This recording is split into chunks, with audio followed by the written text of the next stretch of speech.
같은 나지만 보통 때에는 일반 의식과 잠재 의식이 교통할 수가 없습니다. 보통 때에는 내가 나의 마음을 모르는 것입니다. 우리 그런 얘기 있죠? 내 마음 나도 몰라. 똑같습니다. 내가 나지만 내 마음 몰라. 근데 이제 일반 의식의 특징은 일반적인 자극과 감각을 받아들이고, 그러니까 말을 듣고 소리를 듣고 뭘 보고 뭐 판단하고 하는 모든 일을 이제 하지만 이건 그래서 이제 저장이 되는 것입니다. 하지만 그 상황에서 그 판단하고 또 어떤 걸 반응하는 상황에서 나에게 유리하게, 그러니까 진실과는 상관없이 거짓말을 할 수도 있고 속일 수도 있고, 일반 의식은 그렇습니다. 내가 유리한 대로. 그러나 잠재 의식은 거짓말하거나 속인다거나 다르게 나타내는 것이 없습니다. 진실만을 얘기합니다. 이것이 이제 특징이야. 잠재 의식은. 일반 의식은 이렇고. 우리가 대화를 할 적에 뭐 서로 믿는다고 얘기하고 신뢰 있게 얘기를 하지만 사실은 대화하는 상대방을 그 자체에서 믿기가 힘듭니다. 왜 그러냐면 본인을 위해서, 본인이 판단했을 적에 본인을 위해서 유익하다고 생각되면, 불리하다고 생각되면 속이거나 거짓말하거나 다른 말을 할 수가 있습니다. 그러나 일단 한번 잠재된, 기억된 지식은 그것이 왜곡되거나, 그러니까 한 번 기억된 것이 나타난 건 그대로 나타나는 거지 달라지는 게 없습니다. 여기서 진실만을 말한다고 했는데 이 진실이라는 뜻은 저장되어 있는 그대로. 그러니까 저장이 잘못될 수도 있죠. 왜곡돼서 잘못될 수도 있잖아요. 잘못된 기억은 잘못된 기억대로 그대로 나타난다 그 소리입니다. 잠재의식은 보통 때는 내가 나의 잠재의식 속에 들어있는 걸 꺼낼 수가 없습니다. 교통할 수가 없으니까. 그러나 어떤 특별한 상황이 되면 교통할 수가 있습니다. 그 특별한 상황이 뭐냐? 이것을 우리는 일반적으로 최면 상태라고 얘기합니다. 말이 이제 최면, 그러니까 조금 어떤 사람은 거부감이 있을 수도 있습니다.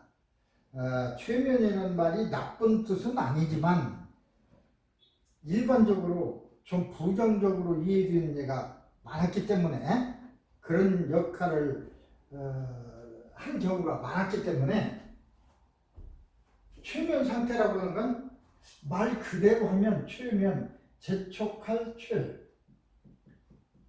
재촉할 최자입니다. 면, 잠을 재촉한다 그런 뜻인데 졸린다 그런 소리입니다. 졸린다, 졸리게 하는 상태. 근데 사실은 이 최면이 히프노시스라는 말을 번역한, 그러니까 이 번역이 어디서 제일 먼저 됐냐면 서양 문물을 제일 먼저 받아들인 나라가 일본입니다. 일본 학자들이 히프노시스를 공부했을 때 보니까 히프노시스, 졸리는 것 같은 상태, 그래서 최면이라고 이제 했는데, 서양에서도 히프노시스는 졸립다 그런 뜻으로 의미로 이제 히프노시스라고 했는데 연구하고 해보니까 졸리는 게 아니라 잠재의식을 깨우는, 잠재의식을 활성화시키는 것이 힌노시스. 힌노시스 상태가 되면 잠재되어 있던 잠재의식이 활성화되는 것입니다. 보통 때는 잠재의식이 나오지 않는데 이 상태가 되면 잠재의식이 나와서 활동하게 돼요. 그러니까 나의 일반 의식이 아니고 과거의 어떤 경험 이런 것이 다 떠올라서 그대로 얘기하게 된다고 그럽니다. 잠재의식이 활성화되는 상태, 그걸 우리는 최면이라고 했지만 최면이라는 말은 부적절합니다. 근데 워낙 이 소리가 수백 년 전에 만들어졌기 때문에 지금 고칠 수가 없습니다. 그래서 그냥 최면이라고 하는데 좀 길게 얘기하면 잠재의식의 활성화 상태, 잠재의식의 활성화 상태가 되면 잠재의식이 활성화됩니다. 깨어난다는 소리입니다. 잠재의식의 활성화 상태가 어떤 거냐? 어떻게 보면은 잠드는 것과 같고 졸려서 그런 상태가 실제로 몸은 잠드는 것 같이 조용해지지만 잠재의식은 활성화되는 것입니다. 그래서 실제로 잠재의식이 활성화되는 것인데 겉으로 나타나는 졸리는 현상 같은 그 말로 인해 힌누스 최면을 만든 거예요. 어쨌든 그런 상태가 되면, 그러니까 겉으로 봤을 때 졸리는 그러한 현상이 되면 활성화되는 것입니다. 일반의식과 잠재의식이 교통할 수 있어서 나에게 명령할 수 있어요. 예를 들면 5살 때로 가자. 5살 때의 기억을 더듬기 위해서. 그럼 5살 때로 가서 그 기억이 떠오릅니다. 그렇게 할 수 있다 그것입니다. 나하고 교통할 수도 있지만 최면 상태가 되면 다른 사람이 나의 잠재의식과 교통할 수도 있어요. 쉽게 얘기하면 여러분은 최면 상태가 되면 여러분 스스로 최면 상태를 만들어서 이 상태가 되면 나의 5살 때로 20살 때로 돌아갈 수 있다고 그랬죠? 그러듯이 내가 여러분을 최면 상태, 그러니까 잠재의식 활성화 상태로 만듭니다. 그 기술이 있어요. 여러 가지 기술이 있는데 그런 기술을 사용해서 최면 상태로 되면 잠재의식의 활성화 상태로 만들면 그 다음부터는 잠재의식의 활성화 상태로 만든 그 사람의 부탁, 명령에 따라서 작동하게 됩니다. 내가 이 상태를 만들었으면 나의 명령에 따라서 작동하고, 다른 사람이 이런 상태를 만들었으면 그 사람의 명령에 따라서 작동하고. 그러니까 만약 내가 어떤 선생님의 최면 상태, 활성화 상태를 유도해가지고, 자, 선생님이 지금 어떤 문제가 있는데 어서 오세요. 5살 때로 돌아가자. 그렇게 명령하면 먼저 시간 얘기한 대로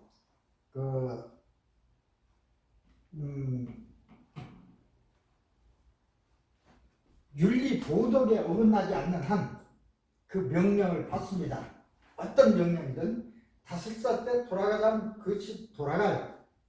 그때 무슨 일이 있었는지, 무슨 얘기를 했었는지 그것을 다 물어보면 진실만을 얘기하니까 다 그대로 대답을 합니다. 그래서 거기에서 어떤 문제가 있었는지, 없었으면 또 다른 시대로 돌아가고, 나이대로 문제가 없었으면 6살 때, 7살 때 이렇게 해서 이제 그 시대로 돌아가서 문제가 생겼던 때가 또 왔다 그러면 그 부분에서 이제 고치는 거죠. 기억을 바꾸거나 기억을 지우거나 새로운 어떤 걸 입력해 주거나 세 가지 방법으로 해서 고칠 수가 있습니다. 약이나 주사나 뭐 현대적인 의료 방법으로서는 가정할 수가 없습니다. 되질 않습니다. 오직 이 방법으로만이 왜곡된 마음을 고칠 수가 있어요. 먼저 시간에 우리 병의 10%는 우리가 현실적으로 아픈 병이고, 그렇죠? 그래서 수술을 하거나 약을 먹거나 해야 될 병이고, 나머지 90%는 마음의 병이라고 했습니다. 10%는 몸의 병이고 90%는 마음의 병. 몸의 병일 때는 이것은 외과적인 수술을 하거나 약을 먹거나 그러면 되죠. 마음이 아플 때는 물론 약을 먹으면 조금은 도움이 될 수가 있습니다. 전혀 도움이 안 되는 건 아니지만 그러나 일시적인 것이고 치료할 수는 없습니다. 그런데 이 10% 몸의 병의 모든 의사들, 거의 99%의 의사들이 다 여기에 매달려 있습니다. 실제로 우리가 아픈 90% 이걸 고치기 위한 사람들은 1%도 안 돼요. 마음의 병을 고친 사람. 비슷하게 상담을 하는 분들이 있습니다. 상담은 그야말로 서로 대화를 통해서 뭘 고치려고 하는 것입니다. 마음을 고칠 수는 없습니다. 이 잠재의식에 들어있는 것은 잠재의식을 활성화시키는 최면 상태에 들어가서만이 고칠 수 있는 거지 말로 해서 고칠 수 있는 것이 아닙니다. 말로 해서 고칠 것 같으면야 무슨 걱정이 있겠습니까? 우울증 환자 우울한데 좀 활발하게 지내십시오. 즐거운 일을 많이 하십시오. 백날 해봐야 그렇게 하려고 해도 마음속에서 우울감이 솟아오르는 것은 어쩔 수가 없어요. 그래서 우리가 보통 이런 마음병이 생기면 상담사, 카운슬러를 많이 찾아가는데 조금의 위안은 될 수 있을지언정 해결책은 되지 못합니다. 낫게 할 수가 없어요. 마음을 낫게 하는 것은 왜곡된 잠재의식에 잘못되어 있는 거니까 그걸 왜곡됐다고 우리가 얘기합니다. 왜곡된 잠재의식을 고치는 수밖에 없어요. 이것이 카운슬러는 안 되는 거예요. 된다면 얼마나 좋겠어요. 그런데 카운슬러는 비싼 비용을 지불해가면서 많이 참여하면서도 이 치료를 받으려고 하는 사람들은 많이 없습니다. 물론 많이 알려지지 않아서 그렇지만 일반적으로 많은 사람들이 아는데도 불구하고 요걸 많이 하려고 하지 않고 또 회피하고 그렇습니다. 진정으로 고칠 수 있는 방법인데도 좀 안타깝지만 어쨌든 여기서 이제 병을 얘기했지만 병이나 공부나 다 똑같은 것입니다. 기억한다는 점에서는 어떤 옛날을 기억해서 그것 때문에 병이 난다. 그것처럼 공부를 해서도 기억이 일단 돼야 하니까 기억. 그래서 잠재의식이 어떠한 작용을 하는 애가 먼저 번 설명했지만 다시 한번 첫째, 잠재의식은 태어나면서부터 일어나는 스쳐 지나간 사소한 것까지 모두 당시의 경험대로 기록하고 저장합니다. 한 자도 빠짐없이. 당시의 경험대로라는 소리는 색깔까지, 소리까지 다 경험합니다. 색깔까지 저장되어 있어요. 그래서 색깔까지 우리가 기억해낼 수가 있는 것입니다. 한 번, 두 번째, 한 번 기록돼서 저장된 것은 결코 지워지거나 왜곡되지 않습니다. 죽어서 우리 몸이 썩을 때까지 그대로. 있습니다. 그러나 바꿔지기 전까지는 지워지거나 왜곡되지 않습니다. 그냥 바꿔지는 게 아니고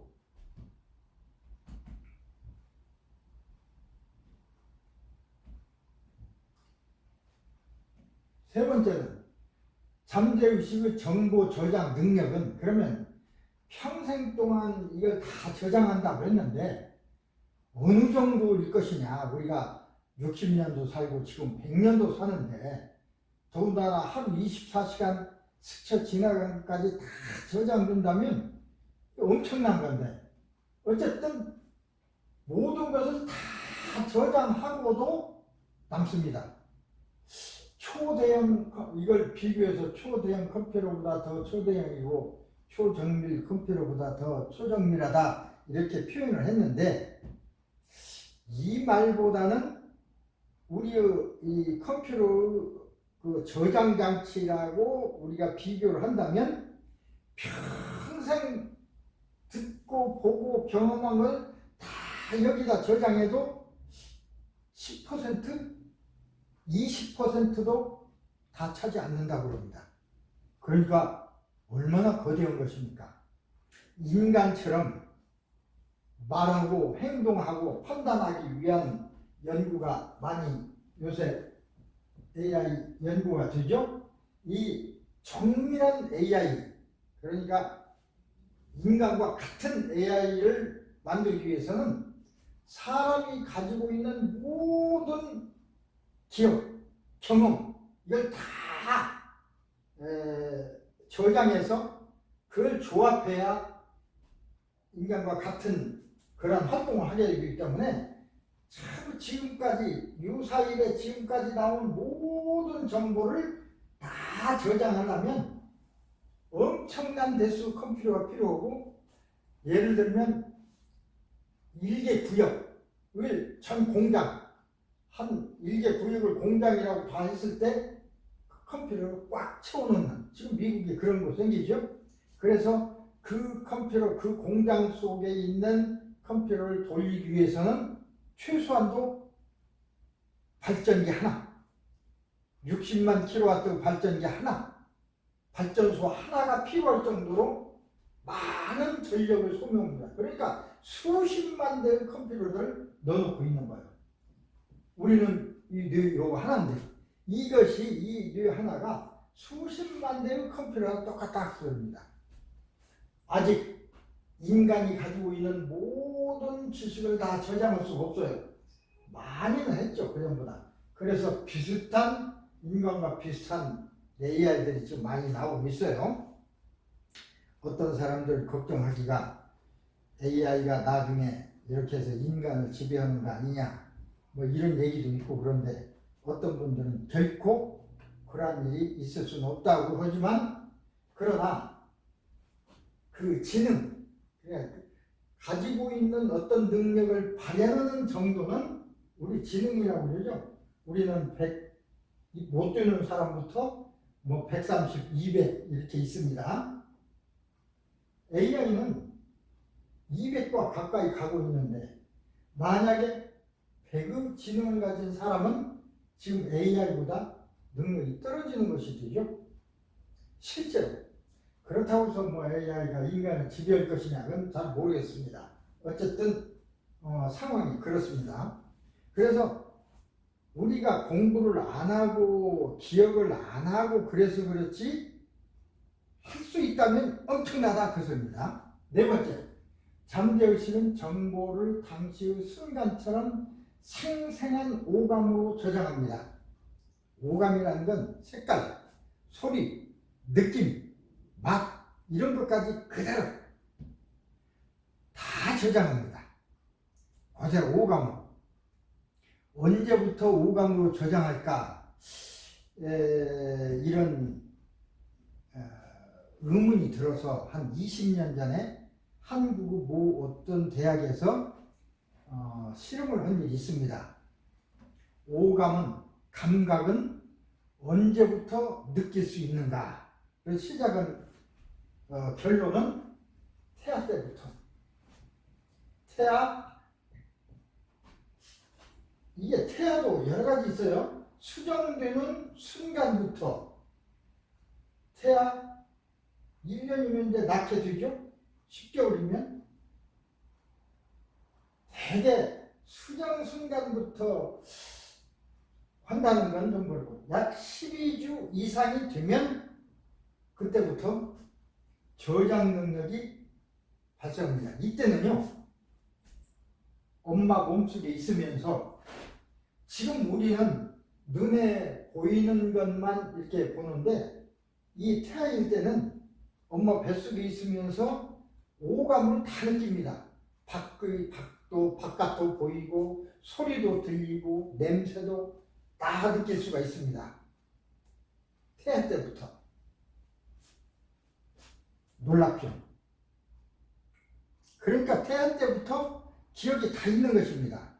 어떤 사람은 태어난 뒤에 굉장히 실제인데 어떤 한의사였습니다. 왠지 자꾸 죽고 싶다기보다는 내가 여기 이 세상에 있을 곳이 아닌데 나는 저 세상으로 가야 하는데 라는 생각이 자꾸 들고 그래서 이제 그런다고 해서 치료한 일인데 최면으로 들어가서 과거로 돌아갔습니다. 10살, 5살 원인이 없어요. 그래서 엄마 뱃속까지 갔습니다. 엄마가 뱃속에 있을 때 그랬더니 엄마가 임신을 했는데 아마 태아 12주쯤 된 것 같습니다. 임신했는데 원치 않은 임신이기 때문에 그 당시는 굉장히 우리가 살기 어려운 때였습니다. 70년 전 이때는. 그래서 이걸 뭐 병원도 많이 있고 그래서 뭐 병원으로 가서 뗄 수도 없고 시골이니까 그건 간호원도 아닌데 간호원과 비슷한 그런 출산을 도와주는 분들이 있었어요. 그분들이 얘기해서 이제 띄자고 해가지고 우리 이제 이 말 기억하는가 모르겠습니다. 임신 중결이라고 우리는 하는데 그것을 옛날에는 긁어낸다 그랬습니다. 긁어낸다는 말을 요새 분들은 잘 모를지도 몰라요. 긁어냈습니다. 긁어내. 진짜 긁어냈어요. 자궁 속으로 들어가서 안 보이니까 수저 같은 걸로 넣어가지고 이렇게 해봅니다. 그러면 거기에 자궁에 어린아이가 달려있으면 이렇게 달려있으니까 이게 뭐가 걸리는 게 있으니까 걸리면은 당겨서 여기를 끊어버리고 이걸 꺼내버리는 겁니다. 그래서 긁어낸다고 그랬어요. 낙태시키는 거죠. 그런데 최면 속에서 자기를 죽이려고 수저 같은 것이 들어왔다는 거야. 수저가 자기를 떼내기 위해서 막 이리저리 움직이네. 그래서 자기는 어떻게 하냐니까 살아나기 위해서 안 죽기 위해서 몸부림을 치고 있다고 실제로 몸부림 치고 그런 때가 있었습니다. 근데 다행히도 실패했어요. 그래서 그 사람이 이제 출산해서 밖으로 나와서 지금은 이제 공부도 많이 하고 한의사가 됐지만 어느 순간부터 그런 느낌이 드는 거예요.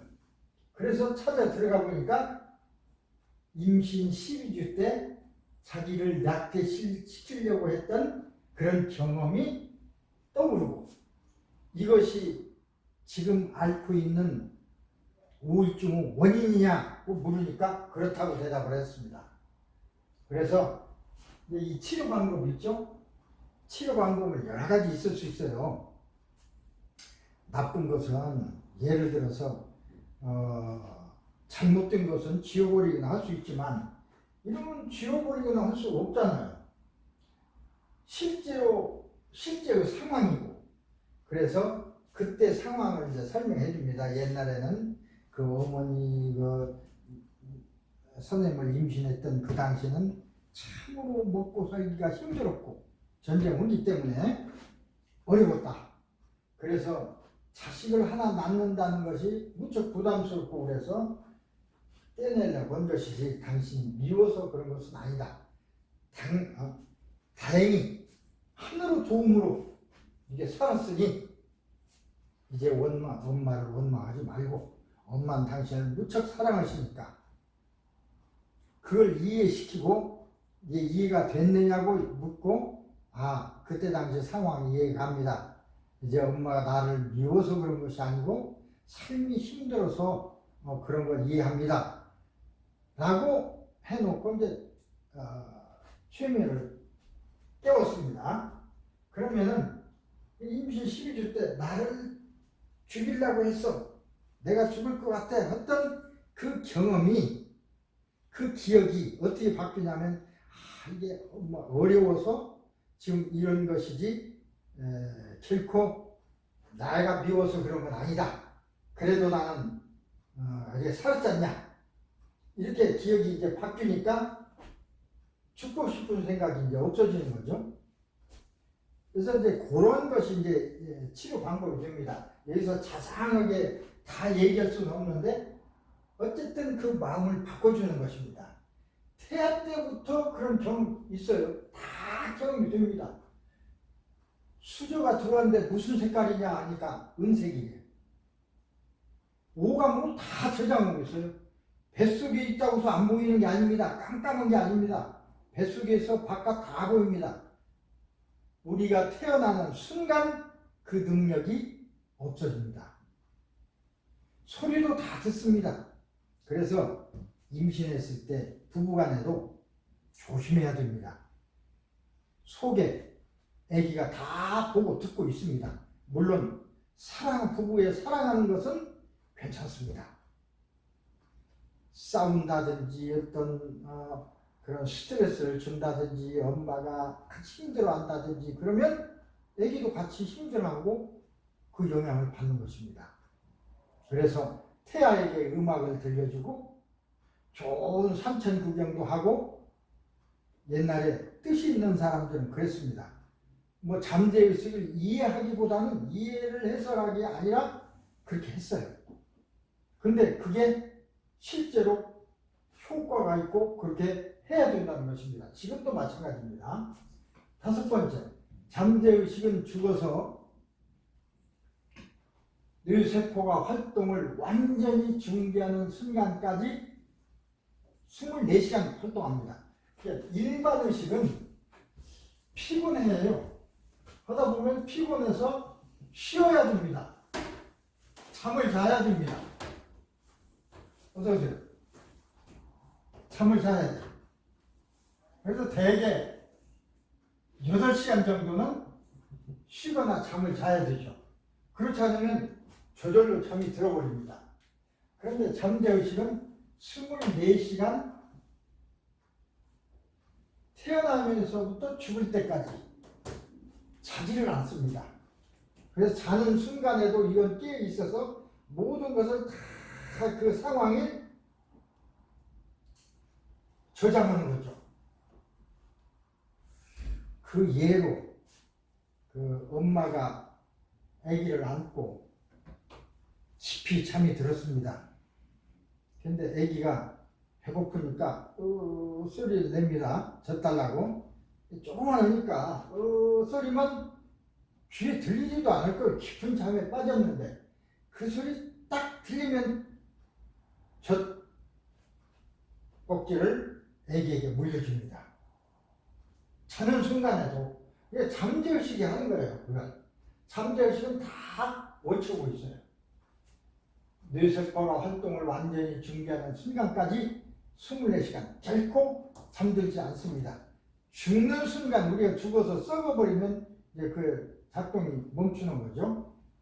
6번째, 잠재의식은 인체의 모든 기관을 조절 통제하고 우리 몸에서 일어나는 위험에 신속히 대처해서 보호합니다. 모든 기관을 다 여기서 통제해요. 내가 여기서 저기 걸어갈 적에 오른발을 띄어서 힘을 얼마나 줘야 되고 왼발 띄어서 이쪽에 힘을 얼마나 줘야 내가 이쪽으로 안 넘어가고 계산해서 걸어갑니까? 그렇지 않죠. 자동적으로 걸으면은 중심이 맞춰지고 흔들거리지 않습니다. 모든 조절을 여기서 다 해. 미리미리 계산해서 다 해요. 엄청난 속도로. 그리고 위험에 신속히 대처합니다. 예를 들어서 저쪽에서 돌멩이가 날아옵니다. 돌멩이가 날아오네. 맞으면 큰일 나겠다. 피해야지. 하고 피하려면 뭐 오른쪽 왼쪽의 양쪽 목에 있는 근육을 조절해 가지고 오른쪽으로 피하든 왼쪽으로 피하든 피해라 라 명령을 해서 근육이 움직이기까지는 빨라야 0.2초 걸립니다. 0.2초면 빠른 것 같지만 굉장히 느린 긴 시간입니다. 0.2초면 돌멩이는 벌써 날아와서 나 머리를 맞고도 남은 시간이야. 근데 그렇게 하지 않고 돌멩이가 날아오는 순간 몸을 피하죠. 내가 피해라 명령해서 피한 게 아니라 저절로 피해죠. 저절로는 잠재의식이 그렇게 하는 것입니다. 일반의식이 하는 게 아니고, 이렇게 보면 잠재의식이 얼마나 중요한 일을 하는지 거의 우리 몸의 거의 99%를 이것이 다 해요. 그러니까 이걸 이용해야 돼요. 우리는 이용해서 우리 몸에 있는 아픔을 치료하고 또 좋은 걸 받아들이고 뭐 공부는 공부도 하고. 근데 여기에서 이제 병 얘기 이런 얘기를 주로 했지만 병이나 공부하는 것이나 말하자면 저장하는 그건 똑같으니까 원리는 똑같습니다. 자, 이런 아픔이나 경험을 저장한다. 그 말을 수벌적에 학습 내용을 저장한다. 이렇게 바꿔버리면 공부 기술이 되는 것입니다. 자, 이런 원리로 해서 먼저 시간에 집중력 얘기를 했습니다. 강의 중에 공부하는 사이에 이 집중력이 굉장히 중요해요. 집중력이 없는 사람은 다른 생각을 하는 거죠. 그 순간에 선생님이 얘기하는 그 순간에 다른 생각을 하면 선생님이 얘기한 소리는 무슨 소리 했는지를 몰라요. 다른 생각을 하기 때문에 집중해야 돼. 다른 생각을 하지 말고 거기에 집중해야 됩니다. 그러면 집중하라고 잠재의식이 명령을 해야 돼. 자, 명령을 하면 어떻게 돼요? 잠재의식을 활성화되는 상태로 만들어줘서 그 다음 명령해야죠. 그게 최면이에요. 이게 최면 들어가는 기술, 잠재의식을 활성화시키는 기술을 배워야 됩니다. 내 스스로 활성화시킬 수도 있고 내가 다른 사람의 잠재의식을 활성화시킬 수도 있고 배워야죠. 안 배우고 어떻게 할 수가 있겠습니까? 근데 태어나면서부터 그런 능력을 가진 사람도 있어요. 모든 것이 능력이 있는 사람이, 특별히 능력이 있는 사람이 있습니다. 골프도 그렇고 축구도 그렇고 모든 것에 그런 능력이 있는 사람이 따로 있어요. 뭐 천재라고 이렇게 얘기하는데 어쨌든 그래서 일단 최면 속에 딱 들어가는 것입니다. 들어갔어요. 나는 이제 잠재의식이 명령을 하는 겁니다. 최면에서 깨어난 후 3시간 동안 또는 2시간 동안 무슨 강의를 듣겠다. 공부하겠다. 나는 강의를 듣는 동안 공부하는 동안 지치지도 않고 피곤하지도 않을 것이며 화장실에 가지도 않을 것이다.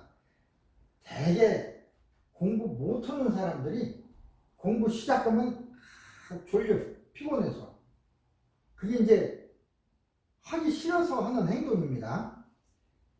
멀쩡한 사람이 오줌 마리고 똥 마리고 화장실에 간다고요. 선생님 저 화장실 급해요.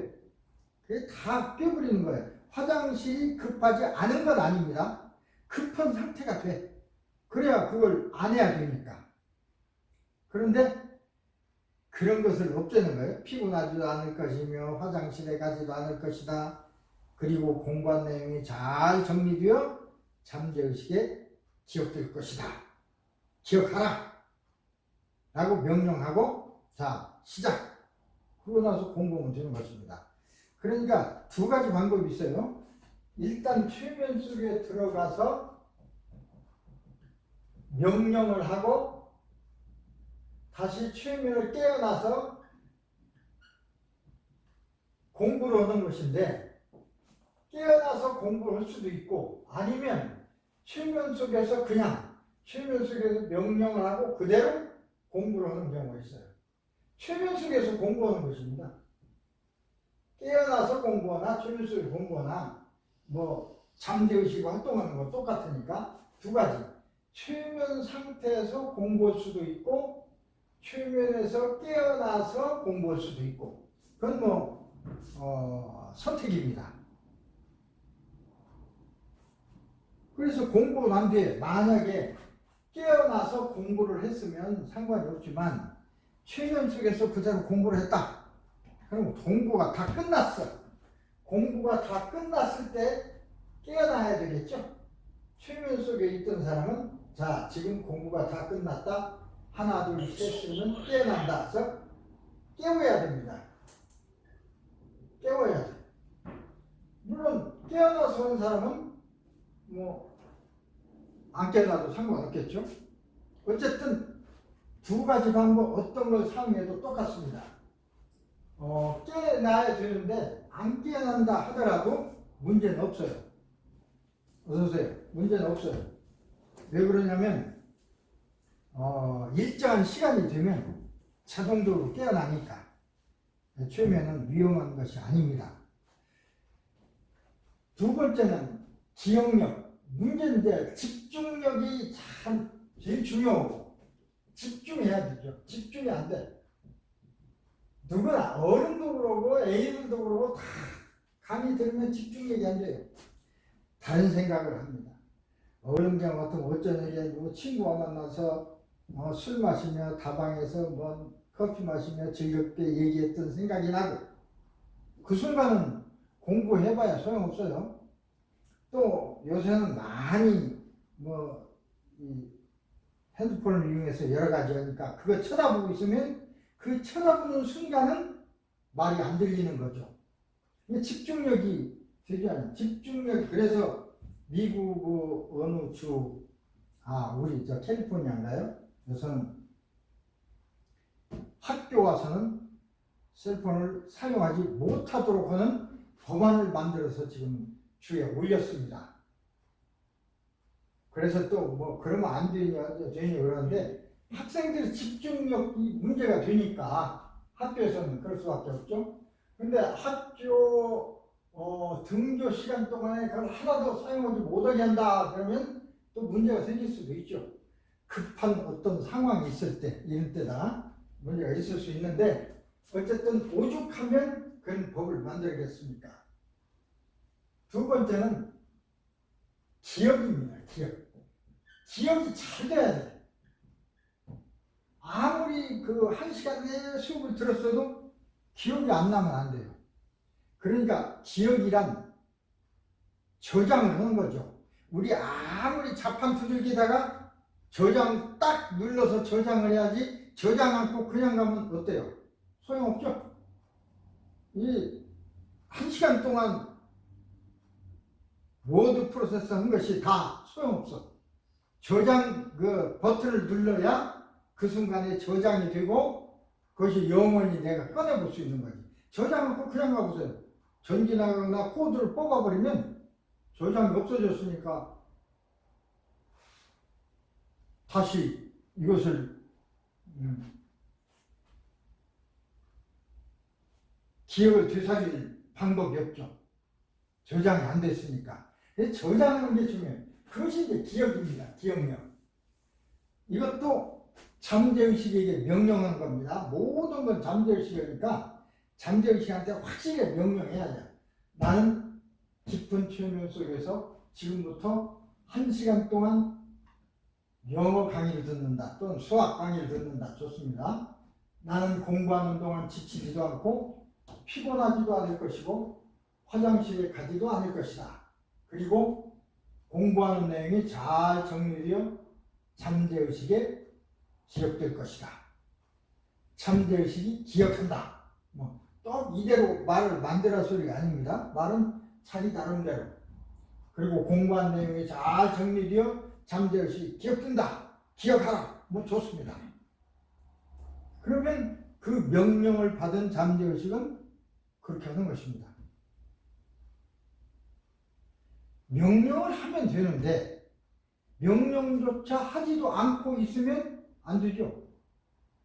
하면 되는 것을, 버튼을 누르면 되는 것을 왜 안 누릅니까? 누르는 방법을 몰라서 그럴 수도 있죠. 누르면 되는데 눌러야 한다는 사실을 모르니까 이제 그럴 수 있는데, 바로 그걸 알리는 공부가 지금 이 시간인 것입니다. 공부 기술이라는 것이 공부라는 기술이 따로 있는 게 아니고 이처럼 요령이 있는 것입니다. 요령. 나의 잠재의식을 활성화시켜서 하면 공부를 다른 사람보다, 다른 때보다도 수십 %를 더 잘할 수 있는데, 내가 보통 때 20% 그레이드라면 잠재의식을 활용하면 50, 60이 될 수가 있는데, 활용 안 하니까 20이 되는 거예요. 활용하면 60이 되는 건데, 그 방법을 이렇게 이제 버튼을 누르는 방법이 지금 여기 이제 예를 들면 집중력 향상 버튼, 기억력 향상 버튼, 그런 것입니다. 그 버튼이 따로 있는 게 아니라 말 버튼이죠. 나는 주변에서 깨어난 동안 영어 공부를 한다. 공부한 동안 지치지도 않고 피곤하지도 않고 화장실에 가지도 않을 것이다. 집중력이 높아질 것이다. 그런 버튼. 기억력이 잘 안 되는 사람은 나는 공부하는 동안 지치지도 않고 피곤하지도 않고 화장실도 안 가고, 그리고 공부한 내용이 잘 기억된다. 잘 기억된다. 물론 기억된다는 말 한마디만 해도 않는 것만 낫죠. 그러나 피곤하고 화장실에 가고 지치고 그러면 기억이 안 되니까, 기억이 안 되는 그 원인이 바로 거기 있으니까 그걸 얘기를 하는 겁니다. 지치지도 않고 피곤하지도 않고 화장실에 가지도 않을 것이다. 그래서 잘 기억될 것이다.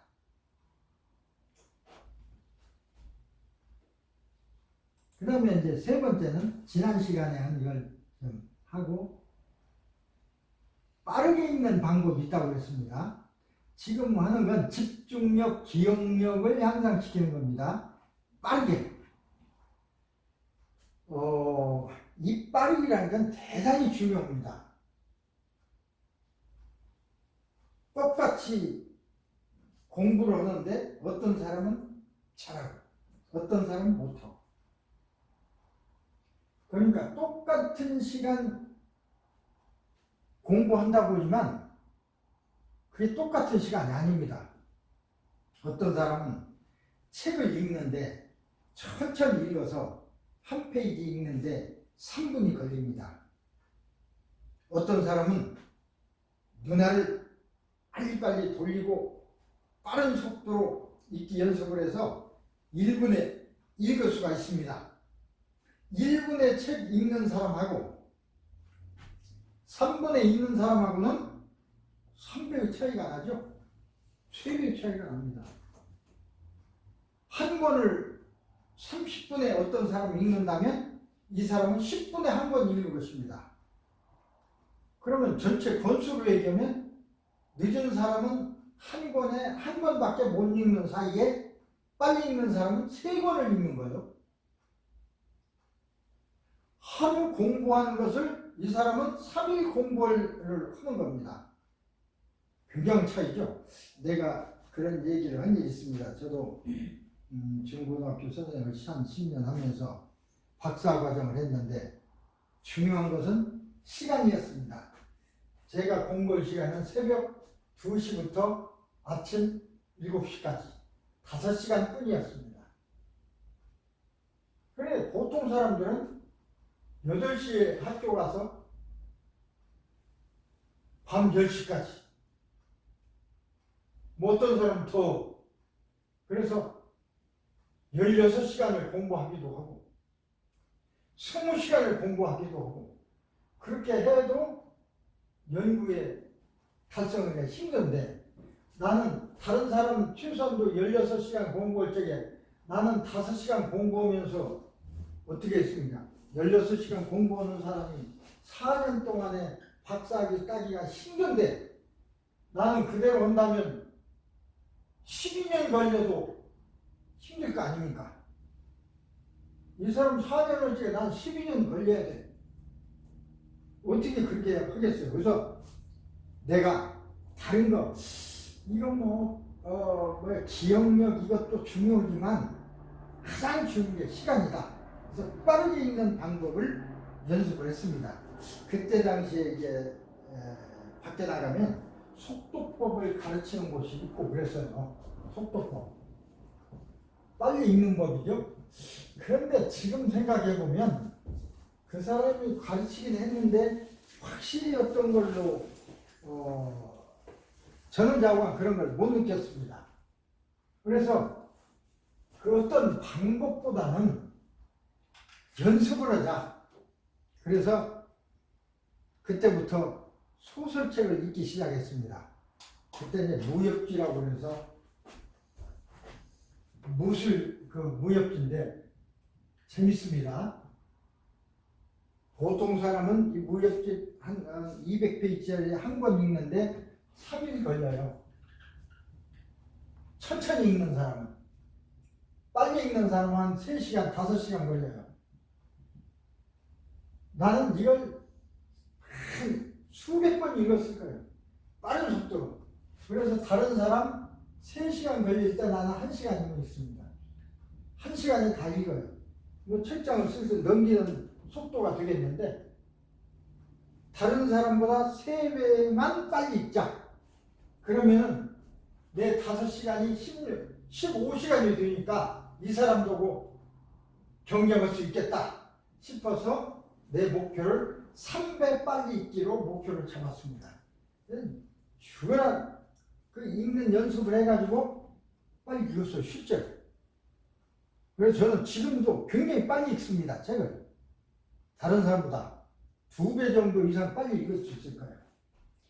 다른 박사학위 논문 쓰는데 대개 한 300 내지 400편 정도 다른 사람의 논문을 읽어야 됩니다.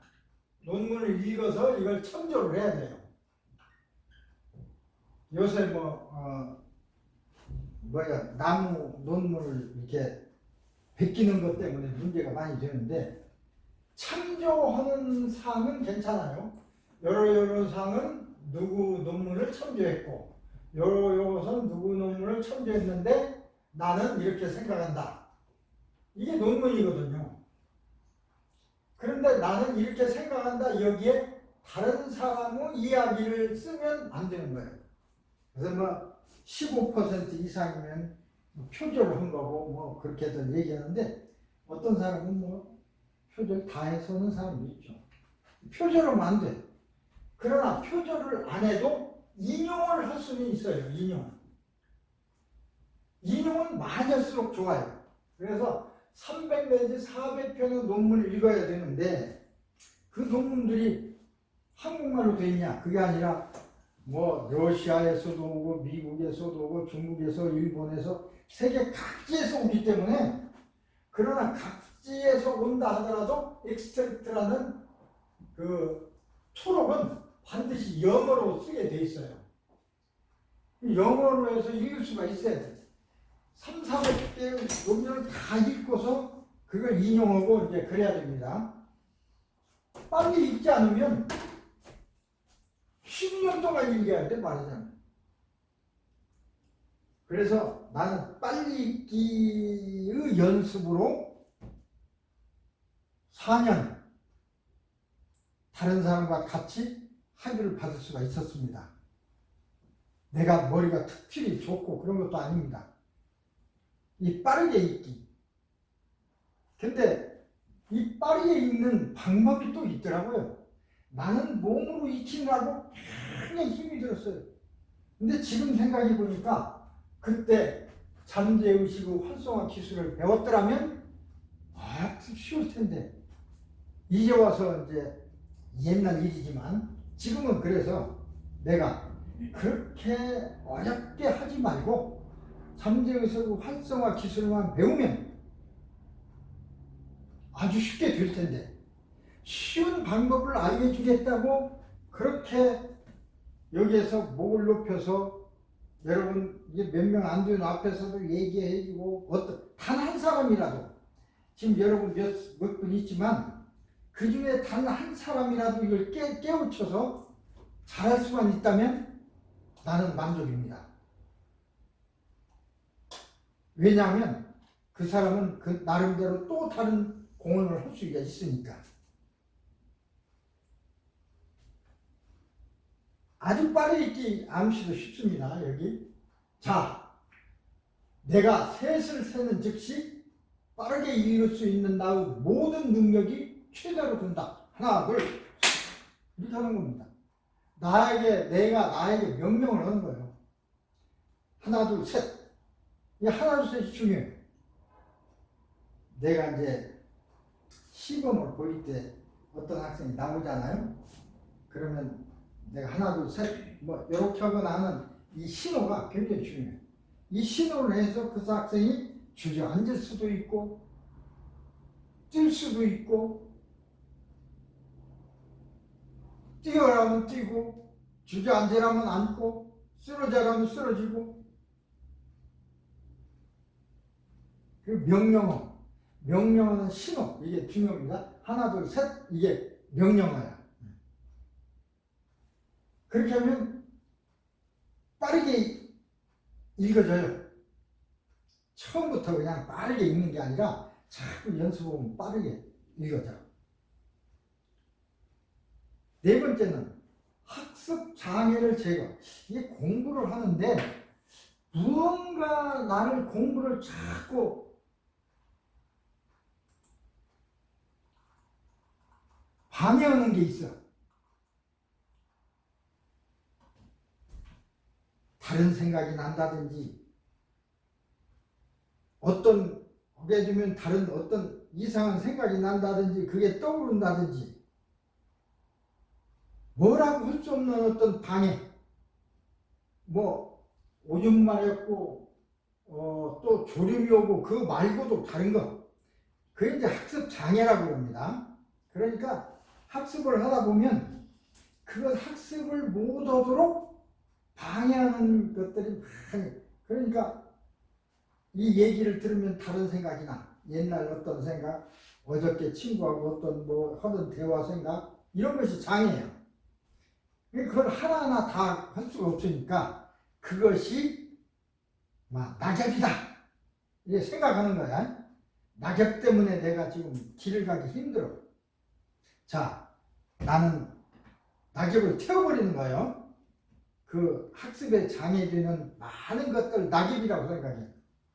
많으니까 태워버립니다. 나는 타들어가며 파괴되고 죄로 되어 사라져버리는 내 인생 여정의 모든 부정적이었던 낙엽들을 바라보며 즐거움을 느낀다. 자유로워지는 느낌, 없애버리는 희열감을 느끼며 타서 죄로 변하여 바람에 날려 사라지는 낙엽을 보고 있다. 나의 일생 정원에 있는 나머지 낙엽들도 모두 주워 태워버린다. 그러면서 나는 즐겁고 가벼운 마음이 됨을 느낀다. 이제 나의 모든 부정적인 것들은 모두 사라졌다. 모두 타버렸다. 그래서 나는 공부하는데 하나의 장애가 없다. 모든 게 잘 기억되고 듣는 대로 잘 나 마음속에 들어와서 기억된다. 그러니까 이게 없애는 방법은 여러 가지가 있어요. 나름대로. 낙엽이라고 해도 좋고 또 다른 걸로 해도 줘요.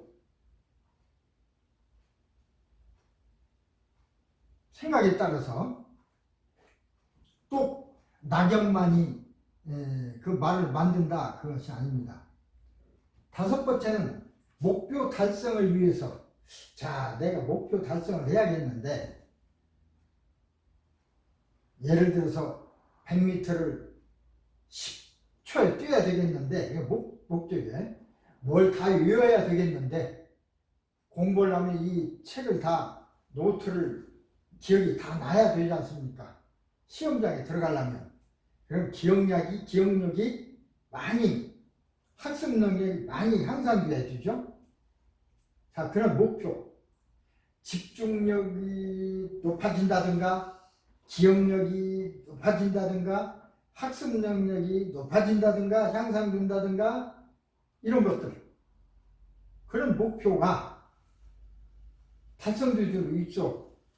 마인드 컨트롤. 그러니까 이 잠재의식을 활성화시키는 기술을 능숙하게 발휘할 수 있는 것입니다. 그래서 나는 학생 생활하는 동안에, 그러니까 지금 목표 달성하는 것은 그 시간도 있지만 나의 인생 목표, 여러분 같으면 지금 여러분이 당면하고 있는 목적이 있을 거예요. 그 목표를 달성하려고 여러분 기도하죠. 하나님, 제가 이거 잘 되게 해주세요. 그것도 좋습니다. 그런 기도도 하고, 내 이런 목표를 달성하기 위해서는 기억력도 좋아지고 집중력도 좋아지고 학습력도 좋아져서 이 목표가 달성하는데 나는 쉽게 다른 사람보다 쉽게 달성할 수 있다. 이런 암시를 하는 것입니다. 내가 나에게 명령하는 말을 암시라고 해요. 암시. 자, 예를 들어서 나는 집중력의 증진이나 기억력의 증강, 그리고 학습 능력의 향상을 위하여 필요한 러닝 마인드 컨트롤, 그러니까 공부 기술입니다. 이게 러닝 마인드 컨트롤, 공부를 하는 마음 조절 기술을 능숙하게 발휘할 수 있다. 그래서 나는 나의 학생 생활 동안에 이를 학습 훈련에 아주 유용하게 사용할 수가 있다. 내가 배운 러닝 마인드 컨트롤, 공부 기술을 이용해서 학습하면 평소에 얻었던 성적보다도 최소 10%, 아니 너무 욕심내서 100점 그러지 마시고 평소보다 10%, 20%만 좋아지면 엄청 좋아지는 거예요. 그 다음 또 10% 이렇게 올라가는 거죠. 10% 이상은 아주 향상된 성적을 성취할 수가 있다. 이는 집중력이, 기억력이, 그리고 학습 능력이 향상되기 때문에 나는 공부를 매우 잘할 수가 있는 것이다. 이제 셋을 세면 이미 배운 공부 기술이 작동하여 나는 집중력이 향상되고 기억력이 강해지고 학습하는 능력이 향상되어서 공부하는 내용이 다 내 잠재의식 속에, 머릿속에 정리되고 기억된다. 공부하는 동안에 아주 기분이 좋고, 또 이거 누가 물어보면 이 내용이 잘 기억이 떠올라서 조리 있게 말할 수 있다. 자, 하나, 둘, 셋. 그러고 이제 시작하는 거예요. 하나, 둘, 셋은 끝에 가서 하나, 둘, 셋, 넷, 다섯일 수도 있고, 셋일 수도 있고, 명령어예요, 명령할 때, 자, 시작! 똑같은 것입니다. 그냥 시작해도 돼요. 하나, 둘, 셋, 시작! 그래도 좋고, 손뼉을 쳐도 좋고, 이렇게 해도 좋고, 나는 이제 이걸 사용합니다. 이게 신호예요, 신호. 우리 왜 100m 달리기 할 적에 준비 땅 하죠. 그거나 똑같습니다. 준비 땅이나. 그래야 명령을 받아서 시작하니까. 이렇게 좀 길지만 이것은 이제 목표 달성을 위한 평소에 내가 어떻게 하고 싶다는 거야. 이런 암시를 늘 해야 돼요. 늘 해야 돼요. 그래서 이게 아주 몸에 배버리면 그 다음부터는 쉬워져요. 모든 건 마음에 달렸습니다. 여러분, 마음에 달렸다는 것을 나도 얘기는 했지만 실제로 그렇게 되느냐 하는 것은 내가 딱 한 번 해본 일이 있습니다.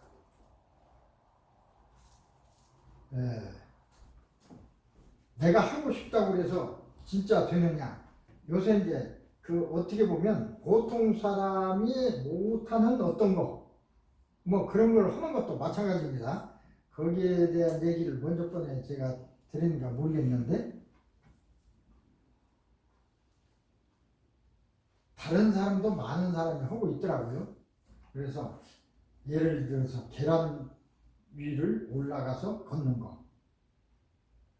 다른 사람 하는데 왜 내가 못해? 나도 할 수 있어. 무조건 할 수 있다고 다 되는 게 아닙니다. 그래서 최면 속에 들어가서 나는 내 몸이 새털처럼 가볍기 때문에 그 위에 올라가도 걸어가도 문제가 없다 라고 깊이 도놓이고 암시를 하고 그런 게 했더니 되더라 는 얘기를 내가 드린 적이 있죠. 어떻게 보면 보통 사람은 못 오는 거니까 다른 사람 보기에는 굉장한 것이죠. 그런데 그게 다 마음에 달려있는 겁니다. 공부하는 것도 마음에 달려있는 거고, 여러분이 이 지금 여기에 나와서 공부하는 것도 나름 어떤 위기라든가 어떤 것을 벗어나기 위해서 또는 유지하기 위해서 지금 이 자리에 있는 것입니다. 그게 여러분의 당면 목표. 이런 당면 목표도 중요하지만 이 당면 목표는 지금 당장 벗어나기 위한 것이지 여러분 인생을 좌지우지하는 것은 아닙니다. 이런 목표를 뚫고 지나가면서 여러분 인생의 큰 어떤 목표를 달성해야 되는데 그거예요. 그리고 어려움이 있을 때도 이렇게 이제 암시하는 겁니다. 암시라는 건 어떻게 보면 기도나 같은 것입니다.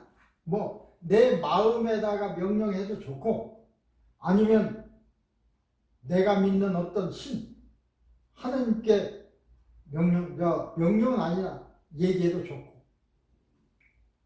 나는 하나 둘 셋을 하는 순간 집중력이 증진되고 기억력이 증가되게 해주십시오. 그런데 사실은 누가 이걸 해주는 하나님이 해주고 그런 게 아니라 하나님은 이미 우리한테 그런 능력을 다 주셨어요.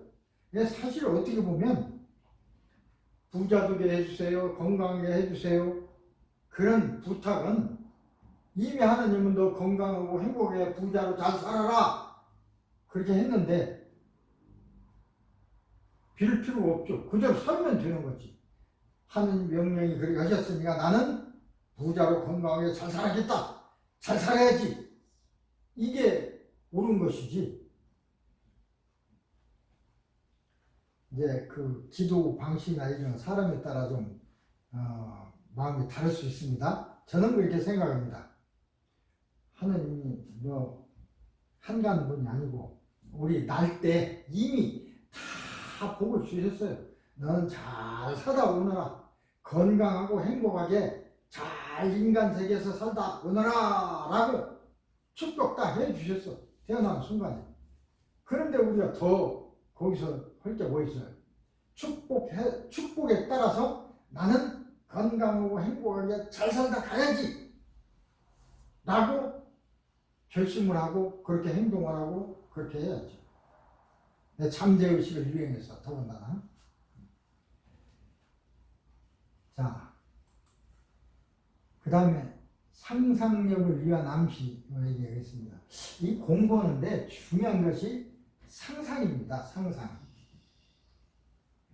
윌리엄 제임스에 따르면 보통 사람은 아무리 공부를 열심히 하고 정신 차리고 속독으로 뭐 3배, 4배를 빨리 읽고 그래도 10% 이상 자기 능력을 발휘할 수 없다고 봅니다. 윌리엄이 연구했더니 10% 이상은 힘들어. 10% 이상이 되려면 우리의 잠재의식의 구조가 바꿔져야 돼. 그렇지 마인드 컨트롤은 그러니까 우리 암시는 10%를 뛰어넘을 수가 있어요. 자, 이 얘기를 이렇게 해볼까요? 여러분, 살을 빼기 위해서 애를 많이 쓰죠. 어떤 사람은 안 먹습니다. 탄수화물 안 먹어야지, 설탕 안 먹어야지. 죽을 힘을 다해서 뺐어. 한 10% 빠졌어요. 10% 빠지는 데까지는 잠재의식이 용인을 합니다. 10% 이상 빠지면 잠재의식에서는 위기로 받아들여요. 위기. 큰일 났다. 위기로 받아들여서 막 먹게 만들어요. 그래서 자기 의지대로 그 살을 빼려고 막 하는 사람은 10%까지는 빠졌어. 그 이상 유지하려면 힘들어. 어느 순간에 그냥 냉장고를 열고 먹고 있어. 먹고 있는 자기를 발견하게 됩니다. 너무 안 먹으면 의식을 꺼버리고 먹게 만들어요. 내가 살이 하니까. 잠재의식. 그래서 이 살을 빼고 하는데도 잠재의식을 이용해야 됩니다. 잠재의식이 나는 150파운드가 정상이다. 잠재의식이 그렇게 돼 있으면 140파운드까지 빠지는 건 괜찮아. 140파운드 이상 130파운드로 가게 되면 큰일 났다. 내 몸에 문제가 생겼네? 그럼 막 먹게 만든다 그 소리입니다. 그걸 우리는 요요 현상이라고 그러죠. 소용없어요. 처음에 10% 뺐다고 좋아했다가 나중에 몸은 도로살찌 있어. 요요 현상 때문에 그렇다라고 요요 현상 어쩔 수 없다 그러는데 어쩔 수 없는 게 아니라 그게 바로 우리 몸의 본능적인 현상입니다. 원래대로 돌아가게 하는 것이. 그래요. 우리 몸에 그게 잘못되어 있어. 150파운드가 정상이라고 하는 그걸 바꿔야 돼. 그것을 130파운드가 정상이라고 바꾸면 130파운드 빼도 상관없죠. 근데 그걸 바꾸지 않고 그냥 노력만 하면 10%까지는 되지만 그 이상은 안 된다고 소리입니다. 평균 10%보다 더 높은 결과를 얻을 수가 이러한 평균 법칙을 뛰어넘을 수가 있는데 이제 상상력, 암시를 하면 나는 10%보다도 더 높은 결과를 얻을 수가 있다. 그렇게 암시하라 그 소리입니다. 나는 마인드 컨트롤 할 수 있기 때문에 나의 집중력을 지킬 수가 있고 그래서 20%까지 한다. 이렇게 하는 것보다 사실은 아까 얘기했듯이 어떤 목표치를 수정해야 돼요. 그것이 있다면 이건 일반적으로 이제 상상하는 거예요. 나는 상상하면서 내 몸이 홀쭉해져서 아주 빨리 달리는 그런 상상을 하는 겁니다. 상상은 여러 가지 상상이 있죠. 여기는 이제 상상력에 위한 암시는 여러 가지를 그냥 두루뭉실해서 해놓은 거예요. 기억력을 강화, 기억이 잘 되는 상상, 또 학업을 해서 그 기억이 잘 되는 상상, 막 좋은 점수를 받는 상상, 이런 거. 그런 상상을 하면 이루어진다, 이렇게 생각하는 겁니다. 평균 10%보다 더 높은 결과를 얻을 수 있다. 나는 마인드 컨트롤을 할 수 있기 때문에 집중력을 지킬 수가 있고 나의 기억력을 강화할 수가 있고 나의 마인드 컨트롤을 능숙하게 발휘할 수 있기 때문에 학업이 공부가 잘 되고 내가 설정하고 있는 목표를 달성할 수가 있다 라고 암시를 하자는 건데 이건 전체적으로 그렇게 그냥 두루뭉실한 것이고 실제적으로 할 때는 좀 더 세밀한 목표를 세워야 됩니다.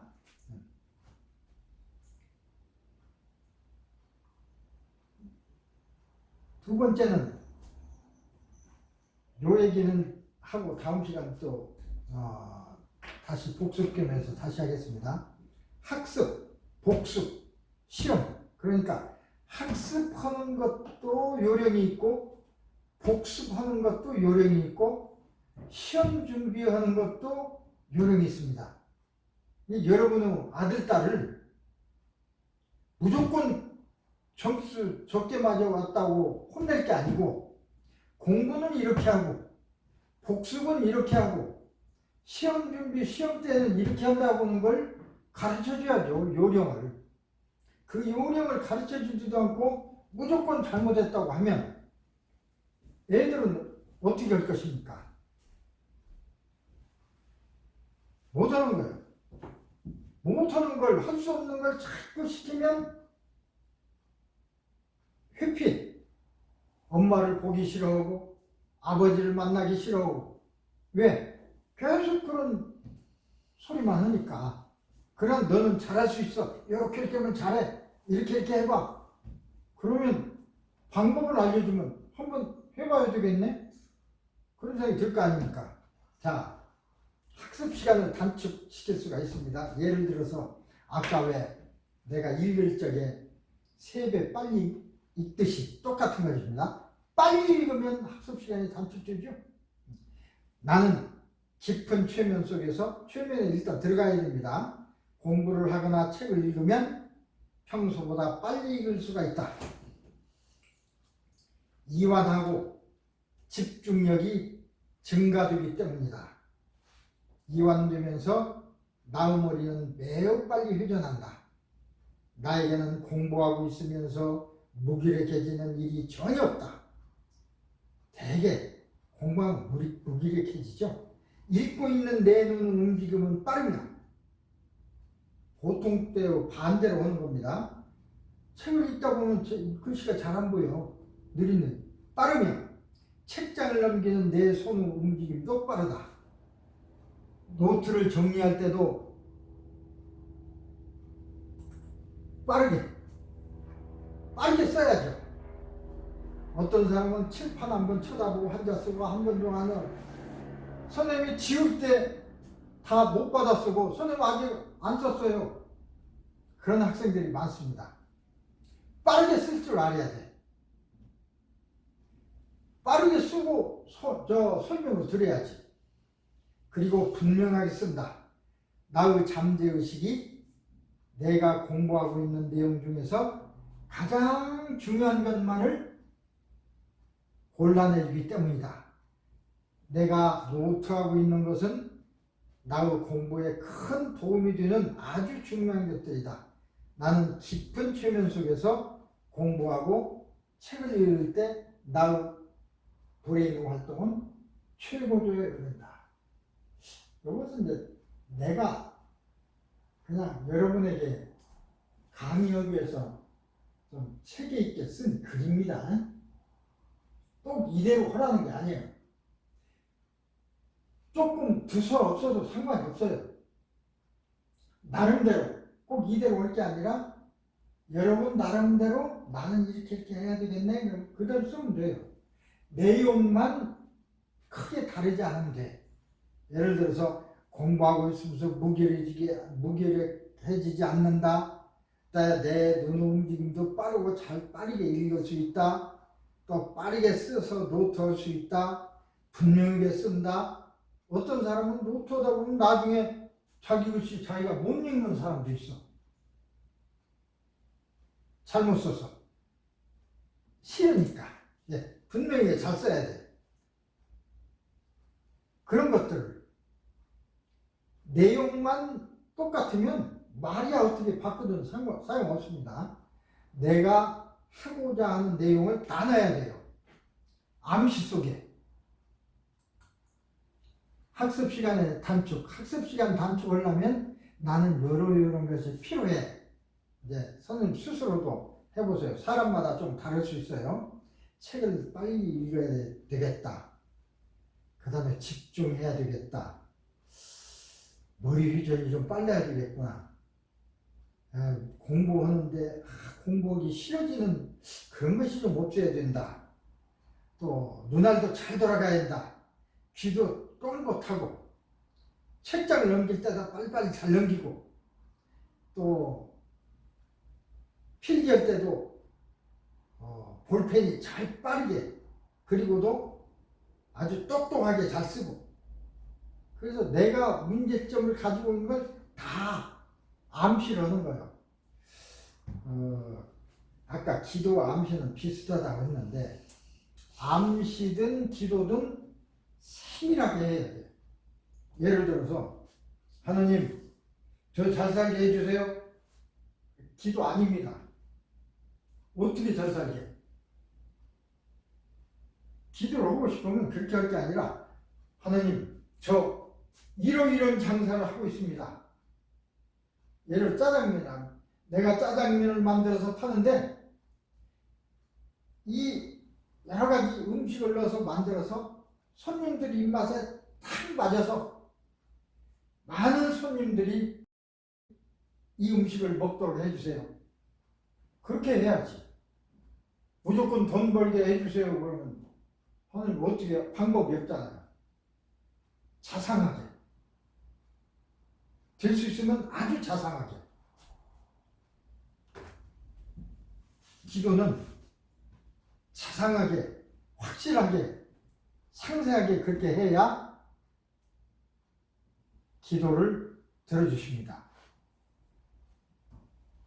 우리 암시도 똑같습니다. 자상하게 해야 암시가, 우리 잠재의식이 그대로 해요. 잠재의식이 나 공부 잘하게 해야겠다. 잠재의식이 어떻게?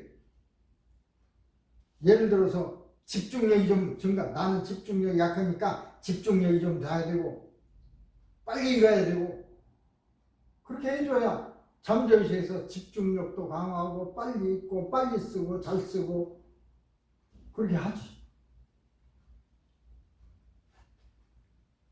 그래서 여기 있는 내용을, 그런 것들을 다 포함해서 해야 됩니다. 그 다음에 집중력 강화로 몰두와 흡수. 몰두라는 것은 그게 아주 거기에 파고 들어가는 것이 몰두입니다. 흡수는 그 내용을 다 내가 가져오는 거야. 그래야죠. 공부할 적에 그냥 멍멍하게 하면 그게 집중 잘 안 돼. 흡수할까? 이 내용은 딱 내 머릿속에 넣어놔야 되죠. 자, 깊은 잠재의식 속에서 공부하면 주의가 모두 공부로만 집중되고 결코 정신이 흐트러지는 법이 없다. 주위에서 들려오는 소리에 신경을 쓰지 않으면 내가 공부하는 것 외에는 주의를 기울이지 않는다. 공부에 깊이 몰두하며 비록 지금 하는 공부가 재미없다 하더라도 스스로 즐겁게 공부할 수 있도록 나의 잠재의식이 도와준다. 공부 내용을 기억해야 하기 때문이다. 나는 공부하면서 열심히 집중한다. 나의 잠재의식이 그 지식을 흡수하고 완벽하게 기억해준다. 시험 시간이나 공부 시간에 질문을 받을 때 얼마나 상세합니까? 이렇게 상세하게 해야 돼. 또는 암송을 하라는 지적을 받았을 때 나는 공부한 것을 모두 잘 생각해낼 수 있으며 내용을 간결하게 요약하거나 쓰거나 발표할 수 있다. 시작. 자상하게 해야 돼. 자상하게 해야 잠재의식도 그대로 오고 하나님도 그대로 되도록 도와주십니다. 나 공부 잘하게 해주세요. 나 부자 되게 해주세요. 어떻게 공부 잘하게 해? 네가 어떻게 할 건데? 거기에 대한 얘기를 해야지. 하나님 저는 이렇게 공부할 겁니다. 잘하게 해주세요. 금방 얘기한 거.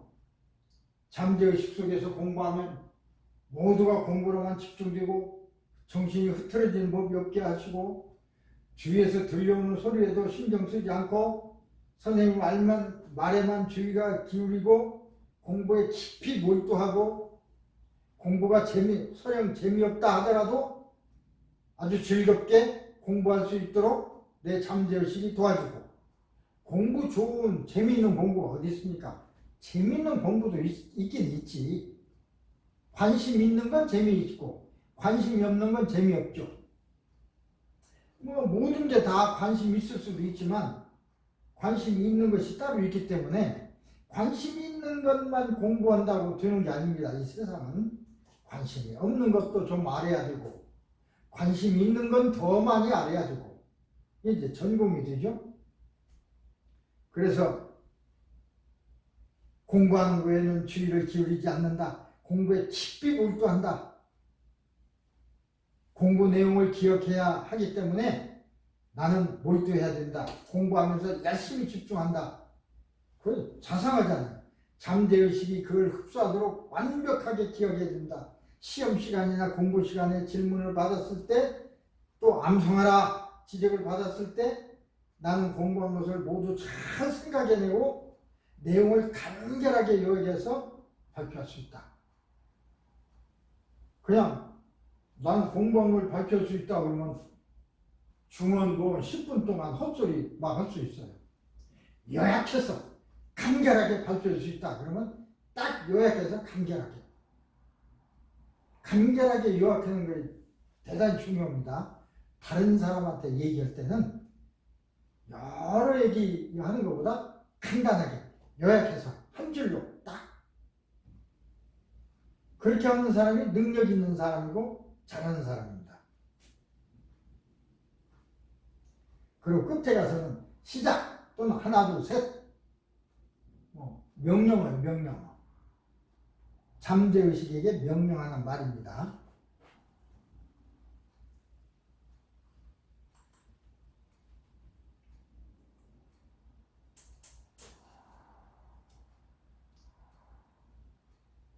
그런데 공부할 때 암시 아까 이제 복습할 때도 암시하는 방법이 있고 공부할 때도 하나 암시 있고 시험 칠 때도 하나 암시가 있다고 그랬죠. 공부할 때는 지금 이제 수업이 시작되기 전에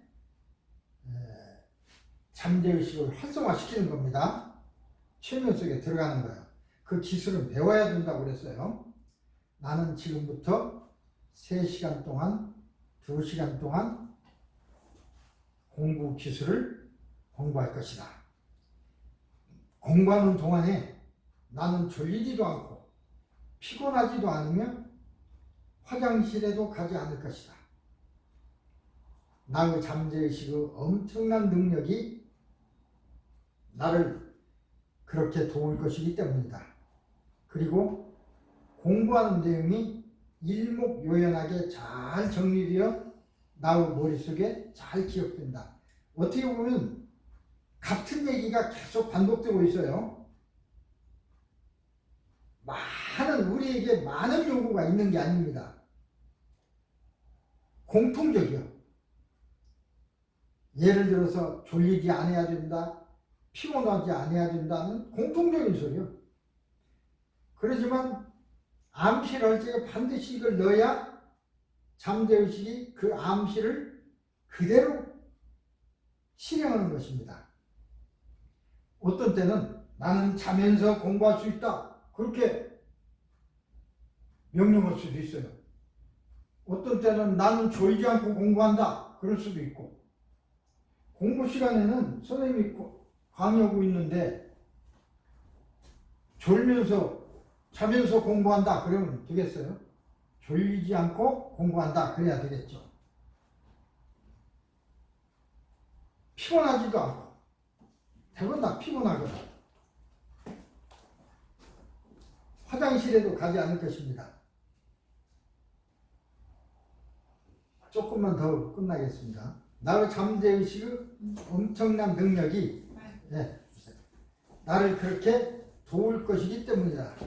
그리고 공부하는 내용이 일목요연하게 정리되어 나의 머릿속에 잘 기억된다. 공부한 후에 필요할 때 공부한 내용이 잘 떠오를 것이다. 시작. 공부할 때 암시입니다. 자, 복습을 할 적에 암시하는 방법.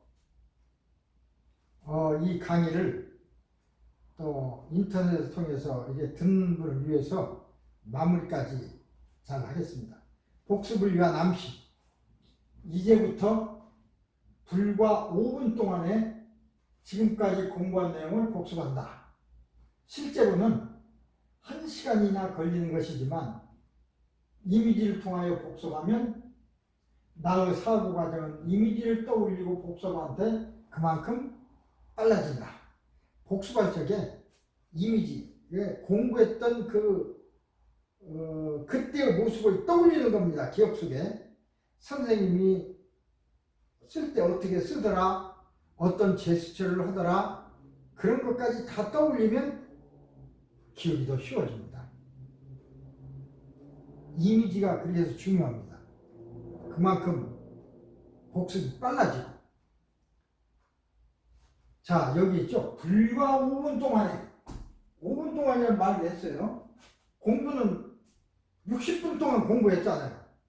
60분 동안 한 공부를 5분 동안에 복습한다. 그러니까 5분이 60분 동안이 쫙 흘러가는 겁니다. 얼마나 좋은 겁니까? 6분의 1로 단축되는 거죠. 6시간 동안 공부할 걸 1시간에 복습할 수도 있어요. 그러니까 우리 공부 시간은 24시간이 아니고 100시간, 150시간도 될 수 있다는 의미가 여기 있습니다. 평소에 흘러가는 시간은 12시간이에요. 12시간 공부했어. 근데 그걸 또 복습하고 복습 3번 하면 36시간 아닙니까? 하루가 36시간이 되는 거예요. 복습 3번 하면. 그냥 똑같은 것입니다. 그러니까 24시간을 48시간 만드느냐, 100시간 만드느냐 하는 것은 여러분의 스스로에 달려 있습니다. 그러니까 한 번 공부한 시간, 그 공부 실제로 하는 시간을 단축할 수는 없어요. 그러나 한 번 된 기억을 단축할 수가 있는 것입니다. 요거 하나 더. 그 다음에 이제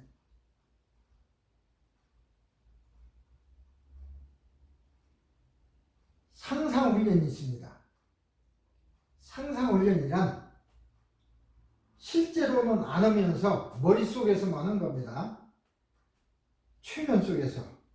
지금까지 교실에 그러니까 지난 시간치 아니면 지금을 상상하는 거예요. 지금 나는 교실에서 시험을 치르고 있다. 시험 문제의 답을 쓰고 있는데 잘 답안이 기억나서 잘 쓰고 있다. 나는 교실에서 암송하고 있는데 시험 문제 답을 쓰고 있는데 이렇게 상상하는 것입니다. 상상. 그 상상을 하면서 잘 쓰고 있다는 것까지 이제 상상하는 거죠. 그러면 그런 훈련을 하면 실제적으로 실제 그 시간에 가서는 그렇게 상상한 대로 잘할 수가 있는 것입니다. 자면서 복습할 수도 있습니다. 여기까지만 말씀을 드리겠습니다. 자면서. 아까는 상상하면서, 그냥 눈 감고 오는 거죠. 지금은 이제 잘 때가 됐어. 잠을 자야죠. 8시간 자야 되니까. 자면서 공부하도록 명령한다는 것입니다. 나는 충분히 자면서, 어차피 잠재의식은 24시간 잠드는 것이 아니기 때문에 명령을 해놓으면 잠들지 않고 있는 잠재의식을 그냥 하는 겁니다. 나는 이제 잠을 잘 것이다. 내가 스물을 세는 동안에 잠에 빠져들어 약 2분 안에 자연스럽게 깊은 잠 속으로 들어간다. 내일 아침 7시까지 잠자게 될 것이다. 잠자는 동안 나의 잠재의식은 오늘 배운 이러한 학습 내용을 모두 복습한다. 나는 이제 하나에서 20까지 20을 센다. 하나, 오른팔이 무겁다, 둘, 왼팔이 무겁다, 이렇게 가는 겁니다. 다섯, 여섯, 일곱, 눈꺼풀이 무겁다, 여덟, 아홉, 졸립다, 눈이 감긴다, 깊이 잠든다. 그리고 가만히 있으면 그냥 깊은 잠에 빠져들고, 그동안에, 자는 동안에 이제 오늘 배운 것을 다 복습하는 거예요. 그것도 복습도 10번 해라, 이제 2번 해라, 이렇게 할 수도 있겠죠. 처음에는 잠재의식도 훈련이 필요하니까 한 번 한다고 그대로 될 수도 있지만 잘 안 될 수도 있어요. 그러면 여러 번 자꾸 훈련을 시키면 그 다음 잘 돼요. 첫술에 잘 되는 수도 있지만 그렇지 않은 것이 많지만은, 그러나 연습하면 누구나 다 되는 거예요. 처음에 잘 되는 사람도 있고 10번에서 잘 되는 사람도 있습니다. 잘 되면 10번 하면 되는 거죠. 10번이라는 노력, 5번이라는 노력은 이제 본인의 선택입니다. 그래서 열심히 하시면 누구나 잘 공부할 수가 있습니다. 다음 시간에는 이것을 좀 복습을 하고 그 다음 이제 시험 준비 이것으로 들어가겠습니다. 오늘 더운데 대단히 수고 많이 하셨습니다.